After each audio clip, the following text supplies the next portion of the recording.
Assalamu alaykum muhtaram qarindoshlar. Ko'rib atqaninglar Erkin Asiya radiosi Uyg'ur bölümü Tor televiziyasining haftalik xabarlar programmasi. Mazkur programmamizda mush bir hafta jarayonida berilgan haftalik muhim xabarlarimizni takrorlab o'tmoqchimiz. Men Erkin. Men Gulchehra. 10 dekabr Uyg'ur Milliy harakati rahbari Rabiya Qodir xonim bu yillik Nobel tinchlik mukofoti murosimiga qatnashdi. Rabiya Qodir xonim 8 dekabr Norvegiyaning poytaxti Osloga yetib kelgan edi. Rabiya Qodir xonim 9 dekabr atgandan boshlab Norvegiya va dunyoning har qaysi joylaridan kelgan muxbirlar Uyg'ur masalasi va Nobel tinchlik mukofoti haqida so'ralgan savollarga javob berdi. Ondan keyin Norvegiya taraqqiyot partiyasi a'zolaridan Karin xonim bilan uchrashdi. 9 dekabr kechasi Rabiya Qodir xonim Yangjeldi qatorliq Xitoy demokratlari bilan uyushtirgan muxbirlarni kutib olish yig'iniga qatnashdi va muxbirlarning savollariga javob berdi. Rabiya Qodir xonim Nobel tinchlik mukofotini tarqatish murosimiga sharaf mehmoni sifatida taklif qilingan. 7 dekabr Uyg'ur Milliy harakati rahbari Rabiya Qodir xonim boshchiligida Dunyo Uyg'ur qurultiyi va Amerika Uyg'ur birlashmasi Amerika Davlat Majlisi a'zosi Bill Delahunt apandining dam ilishga chiqishi munosabati bilan uning Uyg'ur xalqiga ko'rsatgan xizmatlariga rahmat aytish murosimi uyushtirdi. Murosimda Rabiya Qodir xonim Bill Delahunt apandiga Uyg'ur do'ppisi va to'n kiydirdi. Shundaqla Dunyo Uyg'ur qurultiyi nomidan alayda yasalgan sharaf guvohnomasini taqdim qildi. Bill Delahunt apandi Uyg'urlarni qo'llab-quvvatlagan Davlat Majlisi a'zosi edi. Delahunt apandi murosimda pensiyaga chiqqandan keyin Uyg'urlarni texmo aktiv qo'llaydiganligini bildirdi. 9 dekabr Amerika Davlat Majlisining bir qism qo'lliq a'zolari axborot e'lon qilishini chaqirib, Xitoydan kishilik huquq xotirasini yaxshilashni va turmadagi Nobel tinchlik mukofoti sohibi Liu Xiaoboni qo'yib berishni talab qildi. Axborotni Amerika Davlat Majlisi a'zolaridan Frank Wolf, Christopher Smith qatorliq 7 kishi birlikda e'lon qilgan. Ular yig'indiyani Xitoy doiralarining Nobel tinchlik mukofotiga embargo qo'yganligini tanqid qildi. Mazkur axborot e'lon qilish yig'ini Nobel tinchlik mukofotini tarqatish murosimi arifasida chaqirilgan bo'lib, yig'inda ba'zi avam palata a'zolari Xitoyning murosimga embargo qo'yish harakatini natsistlar Germaniyasining 1935-yildagi qilmishiga o'xshatgan.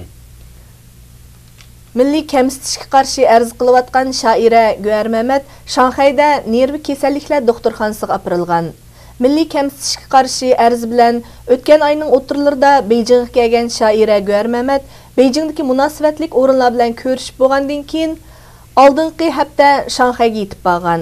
U Shanxayga kelgandan beri aloqamiz uzilib qoldi. Uchur vositalari orqali egallashimizcha Guar Mamat navbatda Shanxaydagi nervi kasalliklar doktorxonasida davolanmoqda. Bu davolash Po'lat zavodi xodimlarining nazorati ostida elib berilgan. Ammo uning bu doktorxonaga o'zi xolab borganligi va yoki zavod mas'ul xodimlarining uni majburlab olganligi hozirgacha aniq emas. Muxbirimiz Aqsuv shahri 5-boshlang'ich maktabda yuz bergan qistilangchilikdan dasilish voqeasini aniqlash jarayonida ma'lum bo'lishicha, bu maktabni aslida 15 yilning oldida Saudiya Arabistonidagi marhum vatanparvar Uyg'ur boylaridan Abdurahmon Hoji soldirgan ekan. Jamiyatda keng tarqalgan gaplardan qaraganda, ayni chaqda Abdurahmon Hoji mazkur maktab uchun ayirgan pul to'liq ishlatilmagan. Pulning qolgan qismi doiralarning cho'ntikiga tushib ketgan. Buning bilan maktabning suv va turba qurilishi to'liq tamomlanmagan. Bu ahvol oxiri 29 noyabr kuni o'quvchilarning qistilangchilikdan dasilish voqeasiga sabab bo'lgan. Ajablanarli yeri shuki, Aqsuv hukumat doiralari mazkur maktabning yangi binosini solgan marhum Uyg'ur boy Abdurahmon Hojining ajri va nomini faqat tilga ilib boqmagan. 12-oyning 2-kunidan 5-kunigacha Shimoliy Siprusda chaqirilgan 21-asrdagi Turk dunyosi nomli xalqaro yig'inning qarorida Uyg'ur masalasiga yaqindan ko'ngil bo'lish o'tirib qo'yildi. Qarorda mundaq ko'rsatilgan: Sharq Turkiston masalasini tinch yo'l bilan hal qilish uchun Xitoy bilan bo'lgan munosabatda Sharq Turkiston masalasini eng oliy kun tartibiga akilish kerak.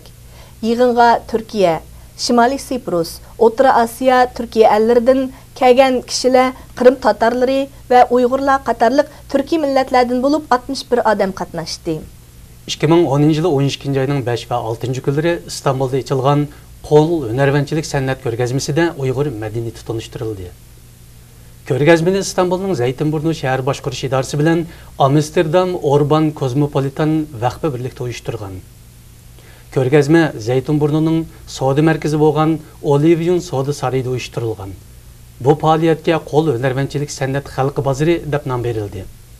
Bu ko'rgazmaga İstanbulning Zaytinburnu rayonida yashaydigan Uyg'ur ayollari qatnashib, Uyg'ur do'ppilari, konvoy atlas ko'nglaklarini va har xil milliy madaniyat buyumlarini ko'rgazmaga qo'ydi.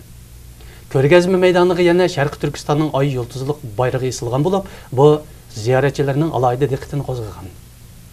Burun Pakistonlik biriga yotliq bo'lgan Uyg'ur ayol Asiya oila zo'ravonligiga yo'liqib, bu yilning 5ida 4 bolasi bilan uyidan qochishga majbur bo'lgan. Asiya yaqinda radiomizga telefon qilib, Xitoy elchixonasi xodimlarining mas'uliyatsizligiga yana bir qitim norozilik bildirdi va o'ziga g'amxo'rlik qilgan Uyg'ur tashkilotlarga minnatdorligini bildirdi. U yurtiga qaytib ketmoqchi bo'lganda Pokistondagi Xitoy elchixonasi uning pasport va viza ishlarini qiyinlashtirib, uning qaytish safariga to'sqinlik qilgan.